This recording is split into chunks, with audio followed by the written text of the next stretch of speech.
കൊല്ലം ദേശീയപാത 66 കൊട്ടിയത്തെ നിർമ്മാണത്തിലുണ്ടായ അപാകത പരിഹരിക്കണമെന്ന സമരസമിതികളുടെ ആവശ്യത്തിൽ വിവിധ സമരസമിതി ഭാരവാഹികളുമായി മന്ത്രി കെ.എൻ. ബാലഗോപാൽ ചർച്ച നടത്തി.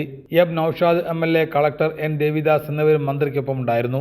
NHAIയുടെ ഉയർന്ന ഉദ്യോഗസ്ഥരുമായി ചർച്ച നടത്തുന്നതുവരെ കൊട്ടിയം മുതൽ പറക്കുളം വരെയുള്ള ഉയരപ്പാതയുടെ കോൺക്രീറ്റ് പാനലിൽ ഉണ്ടായ വിള്ളലുകളുടെ അറ്റകുറ്റപ്പണികൾ നിർത്തിവെക്കുവാൻ കളക്ടർ ഉത്തരവ് നൽകുമെന്ന് മന്ത്രി പറഞ്ഞു. 10-ന് സമരസമിതിക്കാരുടെ ജനപ്രതിനിധികളുടെയും NHAIയുടെയും ഉദ്യോഗസ്ഥരുടെയും ചർച്ച കളക്ടറുടെ സാന്നിധ്യത്തിൽ നടത്തും. ഡൽഹിയിൽ നിന്നുള്ള വിദഗ്ധ സമിതിയുടെ പരിശോധനയ്ക്ക് ശേഷമേ ഉയരപ്പാതയുടെ നിർമ്മാണം തുടരൂ. ഡിസൈൻ തയ്യാറാക്കിയതിലെയും മണ്ണ് പരിശോധനയിലെയും പാളിച്ചയാണ് റോഡിന്റെ തകർച്ചയ്ക്ക് കാരണം. പലയിടങ്ങളിലും കോൺക്രീറ്റ് പാനലുകളുടെ ലോക്കുകൾ ഇല്ലാതാവുകയും അവയ്ക്ക് പൊട്ടലുകളും മറ്റും ഉണ്ടാകുന്നതിന്റെ ആശങ്കയിലാണ് പ്രദേശവാസികളും യാത്രക്കാരും.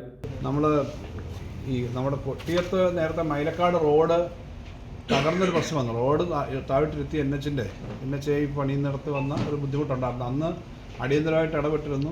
ഇലക്ഷൻ്റെ സമയത്തായിരുന്നു. അത് മൊത്തം അവിടുന്ന് റിമൂവ് ചെയ്ത് പുതിയ പണി നടക്കുന്നുണ്ട്. അപ്പോൾ അത് കഴിഞ്ഞപ്പോൾ അതിനിപ്പുറത്തേക്കുള്ള പ്രശ്നങ്ങൾ ഇതുപോലെ വന്നു.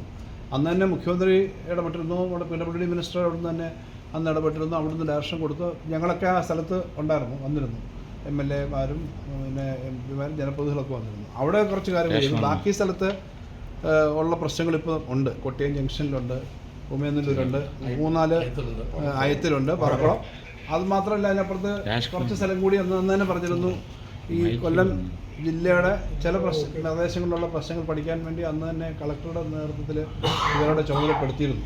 എക്സ്പെർട്ട് കമ്മിറ്റി അന്ന് PWD മിനിസ്റ്ററുടെ അവിടെ നിന്നുള്ള ഡയറക്ഷനും എല്ലാം വെച്ച് ഇവിടെ നിന്നുള്ള പരിശോധനയും കഴിഞ്ഞിട്ട് എക്സ്പെർട്ട് കമ്മിറ്റിയെ ചുമതലപ്പെടുത്തിയിരുന്നു. ആ എക്സ്പെർട്ട് കമ്മിറ്റിയുടെ പഠനം നടക്കുന്നേ ഉള്ളൂ. അവർ വന്നിരുന്നു.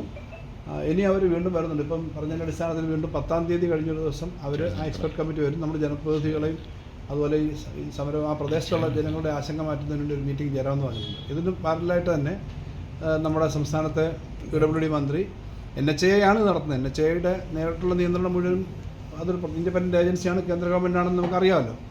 എന്നാലും അവരുമായിട്ട് ഇരുന്ന് ഒരു മീറ്റിംഗ് കൂടെ ചേരുന്നുണ്ട്. ഇതിനകത്ത് ടെക്നിക്കലായ ഇഷ്യൂസ് ഉണ്ട്, പ്രായോഗികമായ യൂസേജിൻ്റെ പ്രശ്നങ്ങളുണ്ട്. വഴി തിരിഞ്ഞു വരാൻ പറ്റാത്ത സ്ഥലവും ജംഗ്ഷനിൽ തന്നെ അടഞ്ഞുപോയ പ്രശ്നമൊക്കെ ചിലത് ഗൗരവമായിട്ടുണ്ട്. അപ്പോൾ അതനുസരിച്ച് കാര്യങ്ങൾ നോക്കും. ഞങ്ങളപ്പം ഈ പ്രശ്നങ്ങളൊന്നും ചർച്ച ചെയ്യാൻ അവിടുത്തെ ഓരോ പ്രദേശത്തെയും ജനങ്ങളുടെ പ്രതിനിധികളായിട്ടുള്ള ജനപ്രതിനിധികളും സമരസമിതി ഭാരവാഹികളും ഒക്കെയാണ് ഒരുമിച്ച് ചർച്ച ചെയ്തത്.